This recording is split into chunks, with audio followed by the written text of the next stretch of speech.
Operation होगा, बोला microscopic होगा। मैंने बोला कोई चीज़ फाड़ तो नहीं होगी? बोला नहीं नहीं वैसे कुछ भी नहीं है। ठीक हो गया, ठीक हो जाएगा सब। ओए घर का मर दे तू। क्या बोला? तो तेरी सर्जरी हो रही थी, बहुत टेंशन में रहे हम सभी। अभी पापा से मिल के आए, शांति मिली। इतने दिनों से बस चक्कर काट रहे हैं हम इधर उधर कि पता लग जाए हुआ क्या है। गैस्ट्रिक बोल के यहाँ वहाँ भगाया, अगर थोड़ा और लेट हो जाता पता नहीं फिर क्या दिक्कत हो जाती है। Hey guys, this is Syed Chauhan, welcome back to another blog. दिल की बात करता हूँ, आज बहुत ही खराब सिचुएशन चल रही है दोस्तों मेरी पूरी फैमिली में। अभी क्या हो गया कि पापा को कुछ दिनों से चेस्ट में पेन हो रहा था। जब सबसे पहली बार पापा को ये पेन हुआ, ये 1 हफ्ते पहले हुआ था। उस टाइम पापा शिमला में थे और फिर पापा ने शिमला में एक टेस्ट कराया, ईसीजी। और ईसीजी का जो ग्राफ आता है वो नॉर्मल था, तो डॉक्टर ने बताया कि शायद गैस्ट्रिक होगी शिमला में। तो पापा को गैस्ट्रिक की दवाइयां दी और फिर पापा घर आ गए। लेकिन वो पेन जो है वो वैसा का वैसा ही रहा, दवाइयों से कोई असर नहीं हुआ। फिर उनको 4-5 दिन पहले फिर से छाती में बहुत ज्यादा दर्द हुई, रात के टाइम में 12 बजे। तो मैं और भाईजी निकल गए उनको लेके नहर चौक मेडिकल कॉलेज। फिर वहाँ पे भी हमने टेस्ट कराया, ईसीजी रिपोर्ट ही बोला डॉक्टर ने आके भी कि ये चेक कराओ। तो वो टेस्ट कराया और वो नॉर्मल आया, तो डॉक्टर ने कहा कि गैस्ट्रिक की होगी। उन्होंने भी गैस्ट्रिक की दवाई दी। फिर हम फिर से घर आए, फिर से रात को पापा को सीवियर पेन हुआ चेस्ट में। फिर हम पापा को लेके गए कुल्लू हॉस्पिटल इस बार। तो जब कुल्लू हॉस्पिटल गए तो उन्होंने भी सेम टेस्ट वगैरह किए, ईसीजी के साथ 1-2 और ब्लड टेस्ट किए उन्होंने, उनमें सब नॉर्मल था। ब्लड थिक आया था उसमें, ब्लड सैंपल के टेस्ट में चीज थी जिसकी दवाइयां वगैरह दी डॉक्टर ने। फिर हम फिर घर आए और जब इस बार घर आए ना, इस बार पापा को शाम के टाइम और भी ज्यादा सीवियर पेन हुआ। रात के करीब 2 बजे हम लोग घर से निकले। हम कई दिनों से सोए नहीं थे। भाईजी तो बेचारा बहुत ही ज़्यादा, उसको 100 काम होता है, ऊपर से वो कई दिनों से नहीं सोया था। तो मैंने भाईजी को बताया ही नहीं पिछले कल रात को कि पापा को इतनी दर्द हो रही है कि इनको लेके चलते हैं। मैं पापा को खुद ही लेके आया और बिज्जू भाई मेरे साथ आया।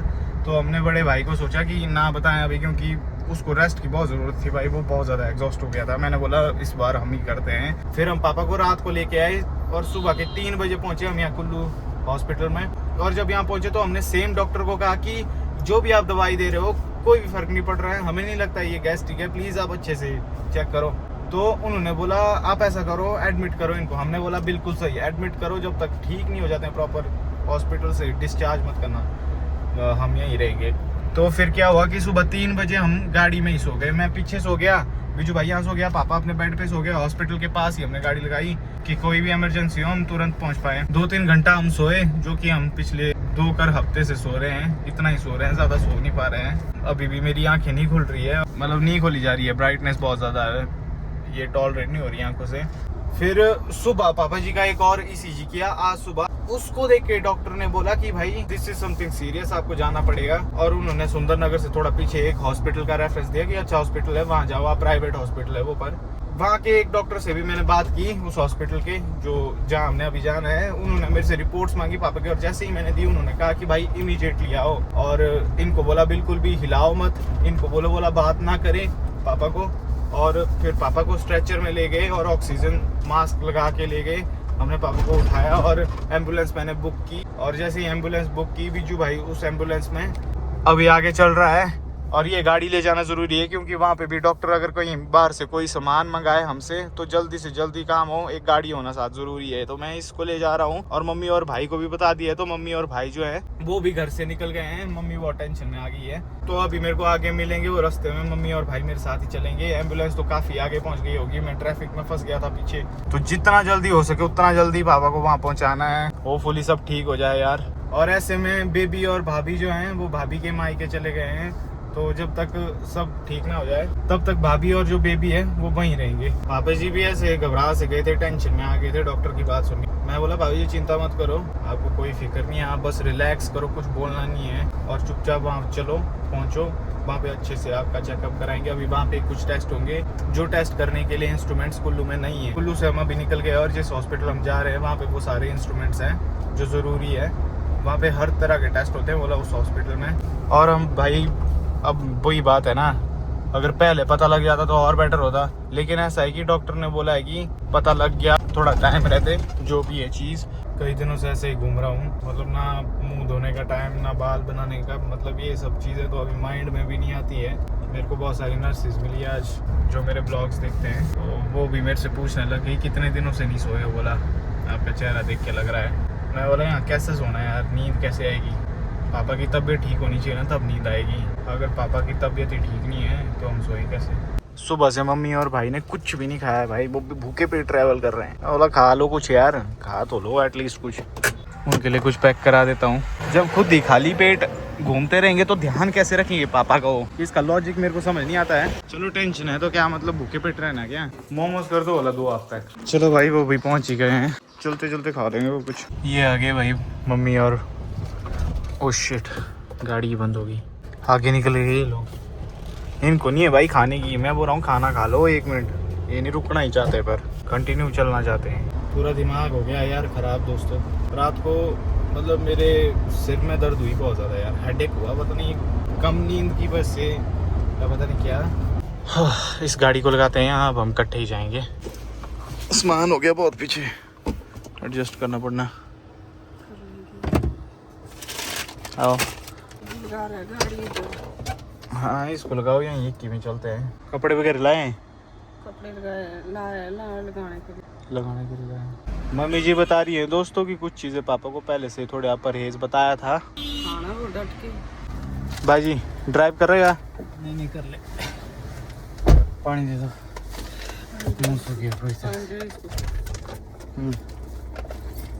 पावर बैंक तो लाया भाई यानी चांस किसी ने? ओए मेरा फोन तो डेड हो जाएगा, मेरा तो लगता ही नहीं है चार्जर। आपने चार्जर नहीं लाया अपना? मैं लाए भूल गई चार्जर। एक्स्ट्रा फोन भी नहीं लाया वो पावर बैंक भी नहीं ले आई।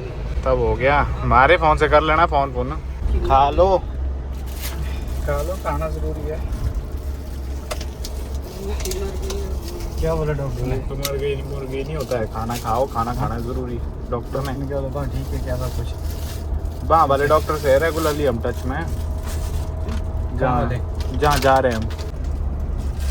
गाइस पिछले कल आपने देखा होगा ब्लॉग में एक सब्सक्राइबर मिला था सुनील, उसको मैंने बताया नहीं था कि हम आज भी हॉस्पिटल में हैं। कि हमारी गाड़ी, उसने खुद फ़ोन किया और पूरा टाइम उस टाइम के बाद से हमारे साथ रहा। उसने पूरी हेल्प की, स्ट्रेचर से लेके सब कुछ उसी के नोन थे उस हॉस्पिटल में। कोई वहाँ से लिंक बनाया उसने हमारा। अब जिस हॉस्पिटल में हम जा रहे हैं वहाँ जिससे हम रेगुलरली टच में हैं वो उसी सुनील के थ्रू है। तो इस तरह भी बहुत सारी हेल्प हो जाती है हमारी अक्सर सब्सक्राइबर्स के थ्रू। तो ऐसे सब्सक्राइबर्स के लिए दिल से प्यार है हमारे को। तो इतनी हेल्प की उसने मेरी आज भी। दोस्तों अब यहाँ पे ट्रैफिक में फंस गए हम लोग, लेकिन शुक्र है कि पापा और बीजू भाई निकल गए हैं कि वो ट्रीटमेंट चालू कर देंगे तब तक। और जब वो पहुँचने वाले होंगे ना तब बोला फ़ोन करने को वहाँ के डॉक्टर ने। ट्रैफिक देखो दोस्तों कितना ज़्यादा है, दोनों तरफ गाड़ियाँ लगी हुई है और हमें इतनी जल्दी है यहाँ इस टाइम पे। ये ट्रैफिक खुलने का नाम ही नहीं ले रहा है। गर्मी भी है तो इस साइड बहुत ज़्यादा, मंडी साइड। गाइस भाई जी को चलाने देते हैं अब यार, नींद की कमी की बस है ना, मेरे को नींद आ रही है। कौन आया था अभी? बीजू का बोला सर्जरी होगी पापा जी की, हार्ट की जो ब्लॉक है जब वो खोलनी पड़ेगी उधर। बड़ी टेंशन हो रही है, क्या हो गया एकदम से। अभी तक तो ठीक पापा जी सब कुछ। चलो चलो। ओ भाई यहाँ तो जलने वाली गर्मी है, पूरी स्किन में जलन हो गई। ठीक हो भगवान, हो जाएंगे ठीक, चिंता मत करो।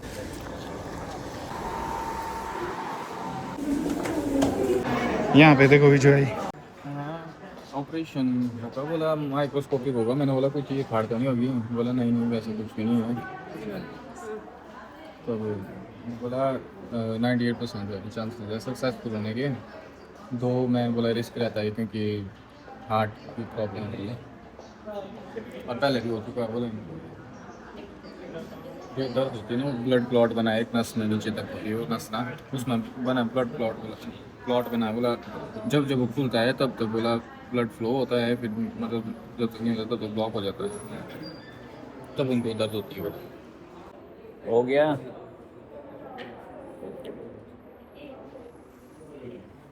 ठीक है। मुझे एक ही नस में है और दूसरी नस में है थोड़ा वो क्या बोलते हैं कोलेस्ट्रॉल जम गया है। उसका भी कल वो दिन ऑपरेशन से होगा, क्या 2-3 दिन में ही रहना पड़ेगा। हो गया ठीक हो जाएगा सब। इंटरनेट को वही नहीं हुई। बाप कर दे। ओए घर का मर दे तू, क्या बता? तो तेरी रहते फिर मन जाऊँ।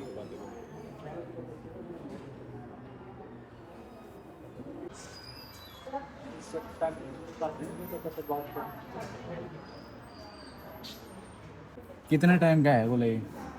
कितने टाइम का है ये पता है? 16 तारीख से और अंदर कितने टाइम होगा सर्जरी वो बताया? आधा एक घंटा। 10 दिनों से है दोस्तों इनको ये प्लॉट वाला, 10 दिनों से दर्द है इनको। जितना टाइम अंदर सर्जरी हो रही थी बहुत टेंशन में रहे हम सभी। अभी पापा से मिल के आए, शांति मिली। डॉक्टर अंकल जो है उन्होंने बहुत अच्छे से हमें समझाया कि क्या हुआ था। भाई आज का ये जो दिन है ना, चलो भगवान का लाख लाख शुक्र है, सब सही है। इतने दिनों से बस चक्कर काट रहे हैं हम इधर उधर कि पता लग जाए हुआ क्या है। गैस्ट्रिक बोल के यहाँ वहाँ भगाया, अगर थोड़ा और लेट हो जाता पता नहीं फिर क्या दिक्कत हो जाती है। अभी तो डॉक्टर अंकल ने बोला कि सब ठीक है, शुक्र है। अब 1-2 दिन यहीं रुकेंगे, अच्छे से रिकवर करेंगे तो सक्सेसफुल रही है। बोला जो सर्जरी हुई है वो बस उन्होंने माइक्रोस्कोपिक की है, कोई चीर फाड़ नहीं हुई है, तो सब ठीक है। बोला शुक्र है भाई किसी की भी फैमिली में ऐसा कभी ना हो, क्योंकि मैं समझ गया हूँ आज कैसा फील होता है। मतलब ये जो डर होता है ना एक अंदर किसी को खोने का, वो बहुत रियल होता है और बहुत डरावना होता है वो। यहाँ से ऊपर की तरफ कैंटीन है, पापा के लिए अभी खाना भी ले जाना है, बिल्कुल लाइट फूड ले जाना है, खिचड़ी जैसा कुछ। हम सारे रोने बैठे हुए थे चेयर्स पे और तभी एक आंटी आए। आंटी ने पूछा क्या हो, फिर हमने आंटी को बताया। आंटी ने बोला मेरे बड़े भाई का भी सेम चीज़ हुई है। बोला बिल्कुल सेम, और अभी वो बाहर आएंगे। बोला फिर जैसे ही वो बाहर आए बिल्कुल हेल्दी तंदुरुस्त थे वो। अच्छा लगा उनको देख के। तो उन्होंने बोला बेटा टेंशन ही लेनी है ना, मेरा बड़ा भाई है सबसे ज़्यादा इमोशनल, मम्मी बहुत ज़्यादा इमोशनल है, सब हो जाता है। बोला फिर उन्होंने बहुत दिलासा दिया। फिर उनकी पूरी फैमिली आई हमारे पास, मेरी फैमिली के पास। फिर उन्होंने सब ने समझाया हमें कि सब ठीक हो जाएगा। और वो जो अंकल थे जिनके साथ सेम चीज़ हुई थी जैसे मेरे पापा के साथ हुई है, सर्जरी भी इवन उनकी बिल्कुल सेम हुई। वो तो बिल्कुल फिट थे, बोले देख कुछ नहीं है मेरे को, देख बोला मैं हंस रहा हूँ दौड़ रहा हूँ तो चिंता मत करो। बोला फिर काफ़ी मतलब ऐसा लगा कि रिलैक्सेशन फील हुई काफ़ी उनकी बातें सुन के। इस हॉस्पिटल के बिल्कुल टॉप पे है कैंटीन, तो यहाँ से जाके है शायद। अभी पापा को एक खिचड़ी खिलाई थी दोस्तों मम्मी ने, तो अभी ही सीम्स बेटर। घर ना घर पे नहीं है, ताले भी नहीं लगाए, मैं आए फिर ताले भी नहीं लगाए। एक तो चाहिए घर में, घर चला जा, जरूरत पड़ेगी तो बुला लेंगे, वैसे जरूरत नहीं हमें यहाँ पे, इतने लोगों की जरूरत नहीं। अभी दिक्कत भाई जी तेरे को देता हूँ मंडी छोड़ के ना, बस से मिल जाएगी बस, तेरे को यहाँ नहीं कोई बस मिलेगी। मैं तू घर जाए, घर का ख्याल रखिए, बात कोई नहीं है। तुम रखना है यहाँ ध्यान। हाँ यहाँ कर लेंगे हम। तो तुम सोएंगे कैसे, एडजस्ट कैसे कैसे कहाँ कहाँ करेंगे तुम? गाड़ी में ही कर लेंगे या कोई रूम देख लेंगे। रूम देख लेना, गाड़ी गुड़ी नहीं होती, रूम ही देखना भाई।